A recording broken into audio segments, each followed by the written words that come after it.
ধরে প্রধান লক্ষ্য বিধান কায়েম করাই হচ্ছে একজন মুসলমানের প্রথম এবং সে তাকবীর।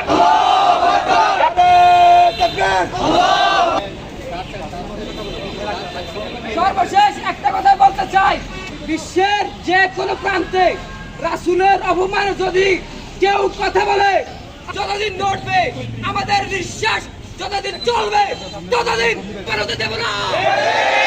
আমরা মুসলমানরা কত কোটি কত রক্ত বিরোধ করবো। এ পর্যায়ে বক্তব্য RSS বিশ্ববাসীর কাছে এবং বিশেষ করে ভারতের কাছে পৌঁছে দিতে চাই, যদি ভারত এরকম করে আমরা